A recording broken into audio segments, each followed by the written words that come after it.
अवधूत चिंतन श्री गुरुदेव दत्त. श्री स्वामी समर्थ. सर्व मंगल मांगल्ये शिवे सर्वार्थ साधिके शरण्ये त्र्यंबके गौरी नारायणी नमोस्तुते नारायणी नमोस्तुते. तुम्हाला आजच्या आपल्या व्हिडिओच्या टायटलवरून किंवा थंबनेलवरून तुम्हाला समजलंच असेल की आजचा आपला व्हिडिओ कशा संबंधित आहे. आता लवकरच 15 ऑक्टोबर रोजी शारदीय नवरात्रीला सुरुवात होते. तर या नवरात्रीत आपण देवीच्या 9 रूपांची पूजा आराधना उपासना करायची असते. त्याच सोबत आपल्या कुलदेवीला अजिबात विसरायचं नसतं. आपल्या कुलदेवीची विशेष अशी सेवा आपल्या हातून या 9 दिवसात घडलीच पाहिजे. आपण आपल्या कुलदेवीची जेवढी सेवा करू तेवढे पुण्य आपल्याला भेटणार आहेत, तेवढा आशीर्वाद आपल्या कुलदेवीचा आपल्याला भेटणार आहे. आपल्या कुलदेवीचा वरदहस्त आपल्या डोक्यावरती तसेच आपल्या घरावरती आपल्याला मिळवायचाच आहे. यासाठी आपल्याला या सेवा करायच्या आहेत. बघा, अशा कोणत्या गोष्टी आहेत ज्या आपल्याकडे नसतील तर आपण त्या लवकरात लवकर नवरात्री चालू होण्या अगोदर आणायच्या आहेत घरी. किंवा शक्यतो कोणाकोणाकडे नसतील, शक्यतो कोणाकोणाकडे असतील, कोणाकोणाकडे नसतील सुद्धा, पण काही काही अशा गोष्टी आहेत त्या प्रत्येकाच्या घरी असतातच. आता पहिली गोष्ट म्हणजे श्रीयंत्र. प्रत्येकाच्याच घरी असतं असं नाही, पण जे स्वामी सेवेकरी आहेत, आपले महिला स्वामी सेवेकरी वगैरे, त्यांच्याकडे श्रीयंत्र असतंच. आता माझ्याकडे ते श्रीयंत्र ते वालं नाही आहे बरं का. माझ्याकडे टाकाप्रमाणे श्रीयंत्र असताना ते आहे. मी सुद्धा लवकरच घेणार आहे श्रीयंत्र. पण जर तुमच्याकडे श्रीयंत्र नसेल, त्या प्रकारे जरी असलं तरी चालेल, श्रीयंत्रच आहे ते. नसेल तर तुमच्याकडे कमीत कमी बघा, तुम्ही नोकरीसाठी, व्यवसायासाठी, जॉबसाठी, करिअरसाठी तुम्ही आपल्या घरापासून लांब जाता. तुम्ही एकदा लांब गेला की तुमच्या चुली वेगळ्या झाल्या, तुमचं घर वेगळं झालं. एक प्रकारे तुम्ही एकत्रच असता पण तुमचं सर्व काही वेगवेगळं असतं. म्हणजे तुम्ही इकडे गावी राहत असता, तुम्ही शहरात वगैरे राहत असता, तर ते वेगळंच झालं. वेगळं झालं म्हणजे आपल्या घरात देव आलेच, आपल्या घरात आपल्या कुलदेवीचा टाक आलाच, मूर्ती आलीच, फोटो आलाच. प्रत्येकाच्या घरी मूर्ती किंवा टाक किंवा फोटो असतोच असतो. नसेल तर आवर्जून घ्या. आपल्या कुलदेवीचा टाक आपल्या घरात आवश्यक आहे. श्रीयंत्र घेण्याचा प्रयत्न करा. नसेल तर काही हरकत नाही. बरेच आपले ताई दादा असे आहेत त्यांच्याकडे श्रीयंत्र नाही आहे. मग ते असं विचार करतात की आमच्याकडे श्रीयंत्र नाही, मग आम्ही आमच्या कुलदेवीची सेवा करायची नाही का? मग आमच्या कुलदेवीचा आशीर्वाद आम्हाला मिळणार नाही का? आमच्या कुलदेवीची उपासना आम्ही करायची नाही का? तर नाही आहे म्हणून करू नका, असं करूच नका तुम्ही. नाही आहे म्हणून मी सेवा करणार नाही, असं अजिबात नाही करायचं. तुमच्याकडे कुलदेवीचा टाक आहे, तुमच्याकडे कुलदेवीचा फोटो आहे किंवा मूर्ती आहे, या तिन्हीतलं काही तर तुमच्या घरी असेलच. त्याच्यावरती जरी तुम्ही सेवा केली तरी सुद्धा चालते. तेवढंच फळ मिळणार आहे. जेवढं श्रीयंत्रावरती कुंकुमार्चन केल्यानंतर फळ मिळतं, तेवढंच फळ तुम्हाला तुमच्या टाकावरती, मूर्तीवरती, कुंकुमार्चन फोटोवरती किंवा टाकावरती केल्यानंतर तुम्हाला फळ मिळणार आहे. बघा, आजपर्यंत तुम्ही कुलदेवीच्या भरपूर सेवा केल्या पण तुम्हाला पाहिजे तो अनुभव भेटला नाही किंवा रिझल्ट्स भेटले नाहीत. पण मी सांगते, लिहून देते की तुम्ही ही सेवा केली तर तुम्हाला नक्कीच अनुभव येणार, नक्कीच रिझल्ट मिळणार. फक्त पूर्ण श्रद्धेने, पूर्ण मनोभावे व अंतकरणातून, पूर्णतः अंतकरणातून कोणतीही सेवा करा. कोणतीही सेवा केल्याशिवाय आपल्याला अनुभव येत नाहीत व अनुभव घेतल्याशिवाय सुद्धा समजत नाही की आपण केलेली सेवा किती फलित आहे. त्यामुळे आपल्या कुलदेवीला अजिबात विसरायचं नाही आहे. आपण सेवा करायचीच आहे. आता काय काय करायचं ते आता आपण जाणून घेऊया. जर या 9 दिवसात आपल्या हातून कुलदेवीची सेवा घडली तर बघा, एखादं घर असं असतं की नवरा बायकोंचं कधीच पटत नाही, कायम क्रॉस कनेक्शन त्यांचं. 36चा आकडा म्हणतात ना, एक प्रकारे तोच. जर तुमच्या हातून सेवा घडायला सुरुवातच झाली तर नवरा बायकोमध्ये जे वाद होतात ते वाद व्हायला कमी होतील, म्हणजे बंदच होतील. पण पहिला जे वाद होत होते म्हणजे अक्षरशः एवढीशी गोष्ट असते ती, पण एवढी तारून न्यायची व ती पूर्ण टोकापर्यंत नेऊन सोडायची. असे काय काय असतात नवरा बायको. ती गोष्ट न ताणता तिथल्या तिथेच मिटेल जर तुमच्या डोक्यावरती जर तुमच्या कुलदेवीचा आशीर्वाद असेल तर. ज्या घरात आपल्या कुलदेवीची सेवा होते त्या घरात नवरा बायकोमध्ये वाद होत नाहीत. होतात, प्रत्येकाच्या घरी वाद होतात, असं नाही आहे की वाद होत नाहीत, पण जे टोकापर्यंत जातात ना ते टोकापर्यंत वाद जात नाहीत. त्यामुळे सेवा करा. सेवेला खूप महत्त्व आहे. प्रत्येक सेवा करण्यामागे काही ना काहीतरी उद्देश, काही ना काहीतरी कारण असतं. म्हणून प्रत्येकजण सेवा करत असतो, छोटी मोठी जमेल तशी. पण आपल्या कुलदेवीला कधीच विसरायचं नाही आहे. कुलदेवीची सेवा जर आपल्या हातून घडण्यास सुरुवात झाली तर आपल्या घरात धनाची बरकत होईल, पैसा टिकेल, पैशाला पैसा लागेल व टिकेल, स्थिर राहील. लक्ष्मी घरात स्थिर राहील, टिकेल, वास्तव्य करेल. तसेच जर तुमचा व्यवसाय आहे, बिझनेस आहे, त्याच्यात बरकत होत नाही आहे तर तुमची त्याच्यातसुद्धा बरकत व्हायला लागेल. किंवा तुमच्या मुलाच्या लग्नासंबंधित किंवा मंगल कार्य घरात घडत नाही आहे किंवा मुलं बाळ होत नाही आहे, असे भरपूर कारणं असतात. ही कारणं जर तुमच्या घरात होत असतील तर तुम्ही आवर्जून या 9 दिवसात आपल्या देवीची, आपल्या कुलदेवीची सेवा करा. तुम्हाला या सर्व अडचणीतून बाहेर पडण्याचा मार्ग नक्कीच आपली कुलदेवी दाखवेल.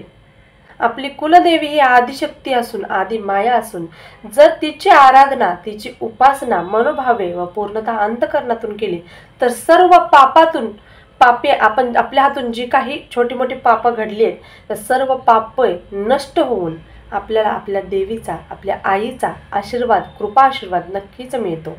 आता ज्या प्रकारे मी सांगितलं, श्रीयंत्र नसेल तर आपल्या घरी मूर्ती, टाक किंवा फोटो असायलाच हवा. जर मूर्ती असेल तर आपल्या कुलदेवीची मूर्ती आपल्या अंगठ्यापेक्षा मोठी नसावी. आणि मूर्ती घेतलीच तर कधीही पोकळ घेऊ नका. कायम आपल्या कुलदेवीची मूर्ती भरीव घ्यायची असते आपल्याला. आता तुम्ही म्हणाल की कोणाकोणाच्या घरी घट बसतात बघा. घट बसले म्हणजे देव बसले. आपण मंदिरातले सर्व देव बसवतो, म्हणजे नागवेलीची खाऊची पानं जे असतात त्याच्यावरती आपले देव बसवतो. मग आपण त्याच्यावरती सेवा कशी करणार? आता घटस्थापनेच्या समोर आपण विड्यावरती आपल्या कुलदेवीचा टाक ठेवतो, नंतर कुलदेवताचा टाक ठेवतो, नंतर गणपती ठेवतो, असं आपण समोर ठेवतो. व मंदिरात तर आपले जे काही देव आहेत बाकीचे त्यांना सुद्धा आपण बसवतो, म्हणजे देव बसवतो आपण. तर अशा वेळेस काय करायचं? तुमच्या घरात तुम्ही जर कुलदेवीचा टाक जर बसवला असेल तर तुम्ही मूर्ती वापरू शकता किंवा फोटो वापरू शकता. आणि श्रीयंत्र तर तुम्ही वापरूच शकता. श्रीयंत्र वापरण्यास काही हरकत नाही आहे. श्रीयंत्रावरती जरी सेवा केली तरी सुद्धा चालते. बघा, श्रीयंत्रावरती आपल्याला कुंकुमार्चन करायचं आहे. श्रीयंत्र नसेल तर तुम्हाला पर्याय दिलेच आहेत मी. कुंकुमार्चन करायचं आहे. 16 वेळा श्री सुक्तमचे तुम्हाला पठण करायचे आहे. आता बरेच आपले ताई दादा असे म्हणतील की आम्हाला लिहिता वाचता येत नाही तर आम्ही काय करावं, किंवा श्री सुक्तम आम्हाला वाचता येतं पण श्री सुक्तम बोलण्यास आम्हाला अवघड जाते, तर अशा वेळेस आम्ही काय करावं? तर तुम्ही मोबाईलला लावून द्या, त्यांच्या मागे बोलण्याचा प्रयत्न करा. किंवा तुम्हाला वाचता लिहिता येत नाही आहे तर तुम्ही पूर्ण मनोभावे श्रवण करा. श्रवण करण्याने श्रवण शक्ती जर आपली वाढली तर तुम्हाला आपोआप ते पाठ व्हायला सुरुवात होईल. श्री सुक्तम. हरि ओम हिरण्यवर्णां हरणीं सुवर्णरजसस्रजां चंद्रा हिरण्मयीं लक्ष्मीं जातवेदो महावः ताम आवह लक्ष्मीमनपगामिनीं यस्या हिरण्मयीं लक्ष्मीं जातवेदो महावः. अशा प्रकारे तुमची श्रवणशक्ती जर चांगली असेल तर तुम्हाला नक्कीच ते पाठ होऊन जाईल. हळूहळू श्रवण करून करून सुद्धा पाठ होऊन जातं, तरी सुद्धा काही टेन्शन घ्यायची गरज नाही आहे. श्री सुक्तम म्हणा. आता भरपूर ताई व दादा असे म्हणतील की आम्हाला आमची कुलदेवीचं माहीत नाही आहे, कुलदेवी कशी ओळखावी? तर कुलदेवी कशी ओळखावी यावरती सुद्धा आपल्या चॅनलवरती व्हिडिओ अपलोड आहे. बघा, काही लोकांना पटत नाही की आपली कुलदेवीची सेवा केल्यानंतर, ही सेवा केल्यानंतर, तो व्हिडिओ जाऊन तुम्ही पहा. पण ही सेवा केल्यानंतर आम्हाला कुलदेवी स्वप्नात येऊन आपल्याला सांगते की मी तुझी कुलदेवी आहे वगैरे. कोणाकोणाला पटत नाही, पण तुम्ही सेवा तरी करून बघा, तुम्ही अनुभव घ्याल. स्वतः जेव्हा अनुभव घ्याल तेव्हा तुम्हाला नक्कीच समजेल की आपली कुलदेवी नक्की कोण आहे. हे स्वतः आपली कुलदेवीच आपल्याला सांगते.